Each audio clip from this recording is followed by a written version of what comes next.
चलो अब lecture number 4 की बात करते हैं। ठीक, फिजिक्स का जो लेक्चर नंबर 4 है इसमें क्या है कि हम बात करेंगे कि मैं वैद्युत क्षेत्र की तीव्रता के लिए अक्षीय और निरक्षीय पढ़ा चुका था। अब एक क्वेश्चन बात आती है कि यहाँ पे अब आगे क्या है, तो आगे एक प्रूविंग और है और बहुत इंपॉर्टेंट है। वो क्या है कि एक समान वैद्युत क्षेत्र में वैद्युत द्विध्रुव पर लगने वाले बलयुग्म का आघूर्ण बहुत इंपॉर्टेंट है। जैसे मैं अगर वैद्युत क्षेत्र की बात करूं तो वैद्युत क्षेत्र तुम्हारे दो तरह से होगा, एक होगा एक समान वैद्युत क्षेत्र, एक होगा असमान वैद्युत क्षेत्र। एक्चुअली हम लोगों को पढ़ना है केवल एक समान वैद्युत क्षेत्र। तो यहाँ पे जो प्रूफ करने वाला हूँ उसका नाम है एक समान वैद्युत क्षेत्र में वैद्युत द्विध्रुव पर लगने वाले बलयुग्म का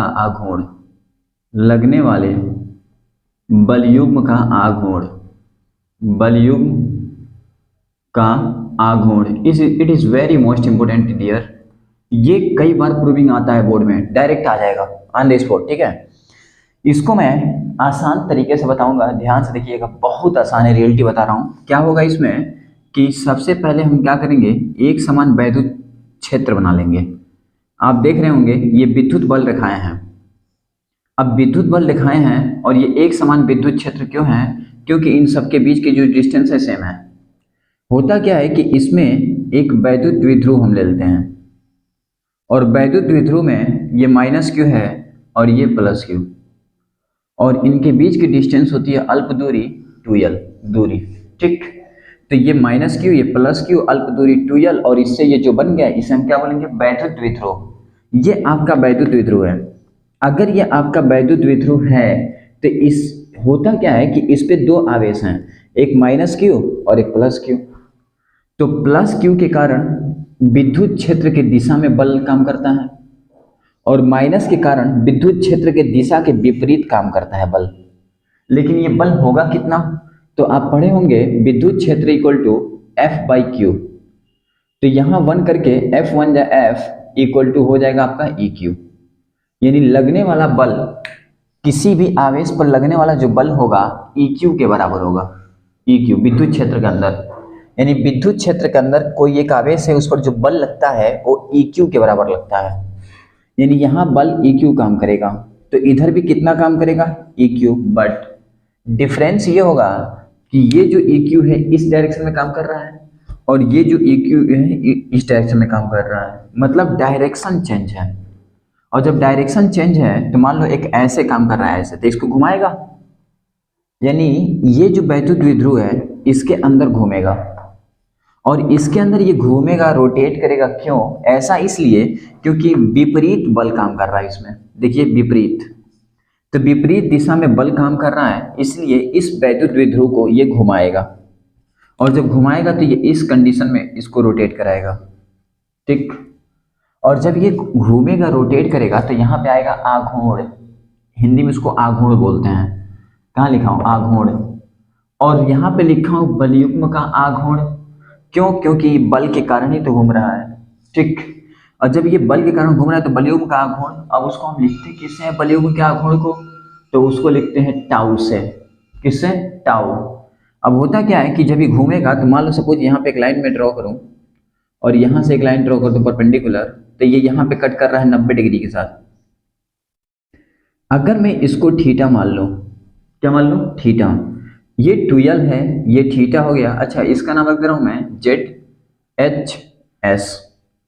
अगर ये थीटा है, ये 2l है, हमको ये परपेंडिकुलर डिस्टेंस चाहिए। लेकिन ये चाहिए क्यों, क्योंकि हम जानते हैं कि अगर किसी भी वैद्युत द्विध्रुव को एक समान विद्युत क्षेत्र के अंदर रखेंगे तो उस पर आघूर्ण काम करने लगेगा।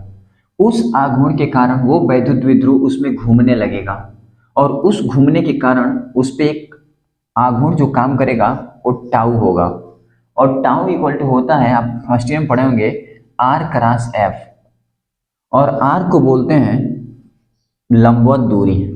यानी इसको मैं लिख सकता हूं बलयुग्म का आघूर्ण लंबवत दूरी इनटू बल। अब लंबवत दूरी की बात करूं तो लंबवत दूरी इसमें कौन दिखाई दे रहा है, ये वाला। तो इसको मैं निकालूंगा कैसे, तो हमको थीटा पता है और 2l पता है, तो फार्मूला होता है sine theta equal to perpendicular, मतलब लंब क्या है आपका ZH बटा कर्ण क्या है 2l। तो यहां से ZH कितना हो जाएगा 2l साइन थीटा, यानी जो लंबवत परपेंडिकुलर डिस्टेंस है लंबवत वो कितना मिल गया 2l साइन थीटा, यानी लंबवत दूरी मिल गई 2l साइन थीटा। और बल कोई एक लेना है, चाहे ये दोनों तो सेम ही है ना, तो बल हो गया है EQ। देखिए अब बलयुग्म का आघूर्ण टाउ इक्वल टू 2l, अच्छा Q को इसके साथ लिख सकता हूं E साइन थीटा। पहले मैंने 2l और QE को इधर कर दिया, साइन को लास्ट में कर दिया। अब देखिए यहाँ पे होगा क्या कि अगर मैं लिखना चाहूँ तो tau equal to P equal to होता है 2lq, मतलब इस 2lq को मैं P लिख सकता हूँ और यहाँ पे E साइन थीटा था ही, और ये आपका एक फार्मूला बन गया। और यहाँ पे अगर मैं केस की बात करूँ, केस फर्स्ट, तो केस फर्स्ट की बात करूँ, अच्छा ये जो टाउ आया है यही बलयुग्म का आघूर्ण है। अब यहाँ केस फर्स्ट की बात करो, अगर मैं थीटा का मान 90 डिग्री ले लूँ तो साइन 90 का मान मैक्सिमम होता है 1, ठीक। तो जब 90 लूँगा यहाँ पे तो टाउ इक्वल टू हो जाएगा PE साइन 90 डिग्री, और साइन 90 का मान 1 होता है, इसका मतलब यहाँ पे हम मैक्स लिखेंगे। क्यों? क्योंकि अगर मैं साइन 90 डिग्री की बात करूँ तो उसका मान 1 होता है, 1 मैक्सिमम वैल्यू है, यानी साइन की मैक्सिमम वैल्यू 1 है, इसे टाउ मैक्स। तो टाउ मैक्स इक्वल टू हो जाएगा आपका मैक्सिमम PE, ये हुआ, यही मैक्सिमम बलयुग्म आघूर्ण है। लेकिन अगर मैं केस सेकंड की बात करूं और यहाँ पे थीटा का मान 0 ले लूं तो tau equal to PE sine 0 का मान हो गया 0, टाउ हो गया 0। और अगर मैं इसी की सदिश रूप की बात करूं, किसकी बात करूं? सदिश रूप, जो हर साल बोर्ड में MCQ में आता है, आप देखे होंगे। तो टाउ इक्वल टू यहाँ हो जाएगा P क्रॉस E। अब यहाँ पे एक वर्ड लिख रहा हूँ P क्रॉस E, क्यों? तो P क्रॉस E इसलिए क्योंकि इसके अंदर साइन है, जहाँ साइन होता है वहाँ क्रॉस यूज करते हैं, और जहाँ क्रॉस होता है वहाँ पे डॉट यूज करते हैं, ठीक। तो ये रहा ऑल ओवर इसकी प्रूविंग और इसमें आने वाले क्वेश्चंस। तो आने वाले क्वेश्चंस में ये बहुत ज़्यादा पूछता है MCQs में, और ये प्रूविंग पूछ लेता है, ठीक। Okay, right it. चलिए अभी मैंने एक प्रूविंग बता दिया था, अब जस्ट बात करता हूँ मैं इसी से रिलेट करके। अभी जितने भी तुम्हारे थे ना ये फर्स्ट चैप्टर में इलेक्ट्रोस्टैटिक में, इसका फर्स्ट जो चैप्टर था, ठीक ना, आवेश वाला में, इसमें जितने भी टॉपिक थे वो सब मैं बता चुका इतने लेक्चर में, ठीक ना। जितने इंपॉर्टेंट टॉपिक थे जो बोर्ड में आते हैं इससे रिलेट करके आते हैं, बस और कोई कुछ भी नहीं आता, ठीक है। सुनो, अब इससे रिलेट करके जितने न्यूमेरिकल्स बोर्ड में आते हैं वो मैं बताने जा रहा हूँ, एकदम ध्यान से देखना, एक एक न्यूमेरिकल देखना एकदम अच्छे से शांत से। देन देखो पहला क्वेश्चन बोल रहा है कि एक वस्तु पर 1 कूलम का ऋण आवेश है, ठीक। तो मान लो इसको लिख रहा हूँ मैं सॉल्व, ये 2010 और 15 में आया है बोर्ड में। मान लो सपोज ये कोई वस्तु है, क्या है? वस्तु, और इस वस्तु पर तुम्हारा क्या बोला है 1 कूलम का ऋण आवेश है, इस पर 1 कूलम का ऋण आवेश है, ऋण आवेश। आगे क्या बोला, उस पर सामान्य से कितने इलेक्ट्रॉन की अधिकता होगी, मतलब इलेक्ट्रॉनों की संख्या पूछा है, कितने इलेक्ट्रॉन मतलब इलेक्ट्रॉनों की संख्या पूछा है। तो डियर मैंने क्या बताया था, n से लिखते हैं इसको इलेक्ट्रॉनों की संख्या को, और 1 कूलम आवेश मतलब Q का मान हमको पता है, यानी Q का मान 1 कूलम पता है, इलेक्ट्रॉनों की संख्या निकालना है। तो मैंने आप लोगों को पढ़ाया था क्वांटीकरण, तो उसमें मैंने फार्मूला बताया था Q equal two plus minus NE। तो एक्चुअली हमको NE यूज करना है, ठीक, ये हमको चाहिए। तो इस E को मैं नीचे ट्रांसफर कर दूं तो Q बाई E हो गया N का मान, और Q का मान दिया है 1 कूलम, तो आप यहाँ पे 1 लिखेंगे, और E का मान मैंने बताया था फंडामेंटल मूल कण है, और ये होता है 1.6 10⁻⁻19।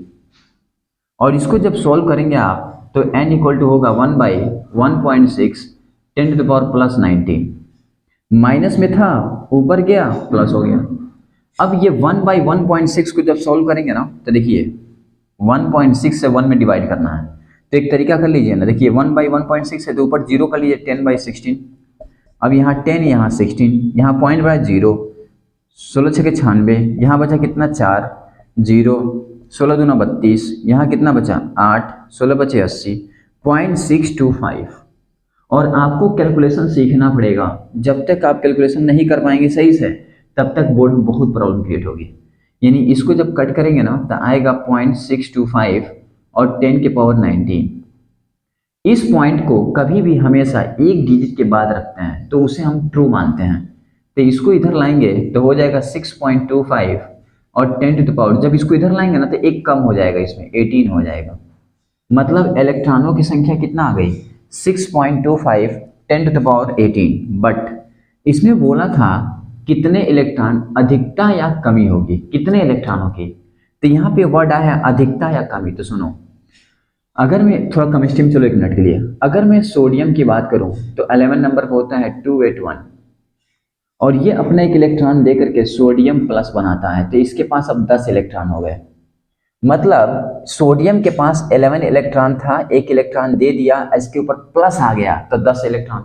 यानी प्लस जब भी आता है ना धनात्मक तो इलेक्ट्रॉन कम हो जाता है। इलेक्ट्रॉन क्या होता है कम। अगर मैं Cl की बात कर लूँ 17, तो 17 में होता है 287। अब ये एक इलेक्ट्रॉन लेता है, जब लेगा तो हो जाएगा Cl माइनस 18 इलेक्ट्रॉन। यानी जब कोई भी चीज ऋणात्मक है तो उस पर इलेक्ट्रॉन की संख्या की अधिकता होगी, और जब कोई भी चीज क्या है धनात्मक है तो उस पर इलेक्ट्रॉन की संख्या कमी होगी। तो यहाँ क्वेश्चन में बोला था ऋणावेश, तो जब ऋणावेश बोला है तो ये जो आया ना इलेक्ट्रॉनों की संख्या, इतना इलेक्ट्रॉनों की संख्या की अधिकता होगी यहाँ पे। तो यहाँ पे क्या लिखेंगे आप अधिकता होगी, अधिकता, कमी नहीं अधिकता। क्यों? क्योंकि ऋणावेश है। अगर यहाँ धनावेश बोला होता तो यहाँ हम लिखते कमी होगी, तो यहाँ लिखेंगे आप अधिकता होगी, अधिकता होगी। समझ चुके होंगे, बहुत इंपॉर्टेंट पॉइंट है भाई। अधिकता क्यों होगी? क्योंकि जब कोई भी चीज ऋण आवेश में आता है तो उस पर इलेक्ट्रॉन बढ़ जाते हैं, और जब धन आवेश होता है तो इलेक्ट्रॉन घट जाते हैं। ठीक, राइट इट। फिर नेक्स्ट क्वेश्चन।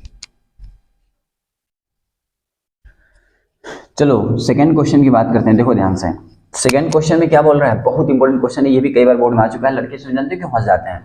क्योंकि यहाँ पे 92 यूरेनियम 238 दे दिया है। ठीक, यही देख करके डर जाते हैं। देखो होता क्या है कि बोल रहा है कि एक 92 यूरेनियम 238 नाभिक अल्फा कण उत्सर्जित कर रहा है। भाई उत्सर्जित कर रहा है, ध्यान देना, उत्सर्जित कर रहा है।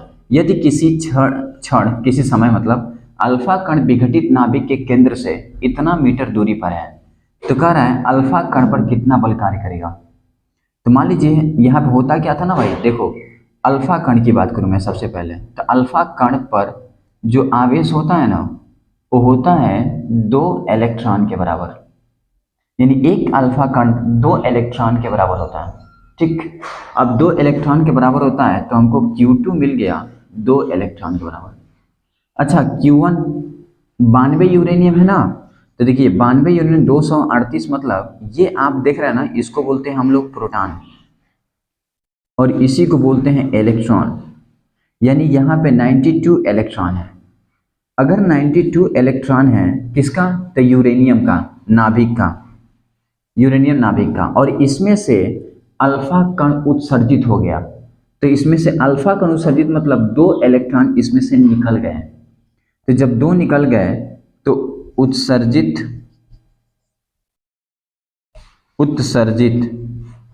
के बाद आवेश, उत्सर्जित के बाद आवेश अल्फा कण उत्सर्जित के बाद आवेश Q1 कितना हो जाएगा, 92 electron minus 2 electron gives 90 electron. अब हमको मिल गए क्या, अल्फा कण उत्सर्जित के बाद आवेश Q1 मिल गया 19 इलेक्ट्रॉन, 90। हमको Q2 मिल गया 2 इलेक्ट्रॉन्स, Q1 कितना मिल गया 90 इलेक्ट्रॉन, 90 इलेक्ट्रॉन्स। अब कह रहा है कि इनकी जो बीच की दूरी थी वो कितना थी, 9 10 to the power minus 15 metre. तो मैं आपसे कहूँ कि इस पे कितना बल कार्य कर रहा है, तो बल पूछ रहा है, तो कूलाम के नियम हम क्या पढ़े हैं 2 आवेश के लिए, F equal to 9 10 to the power 9 Q1 Q2 by R square. अब यहाँ से F equal to 9 10 to the power 9 Q1 कितना है 90 इलेक्ट्रॉन्स और इंटू 2 इलेक्ट्रॉन्स और बाई आर कितना है 9 10 टू द पावर माइनस 15। का होल स्क्वायर। अब इसी को सॉल्व करना है तो f इक्वल टू, आप देखिए 9 10 टू द पावर 9 इंटू 9 दूना 18 180 इंटू इलेक्ट्रॉन स्क्वायर, इलेक्ट्रॉन। अच्छा ये हो गया 9 81 और इंटू 10 टू द पावर -13 15 दूना 30।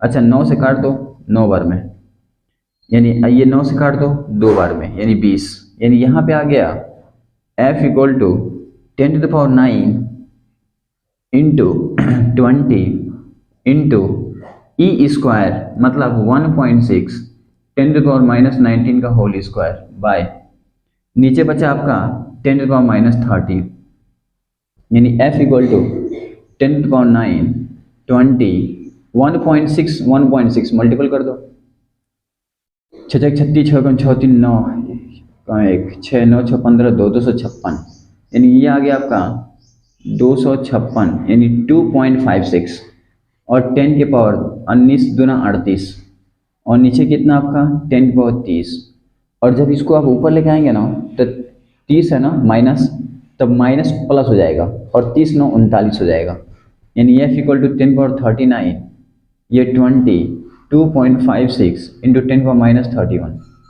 -38, और जब इसको सॉल्व करेंगे ना आप तो f इक्वल टू ये हो गया 20 का मल्टीपल करिए ना 2.56 में 2.56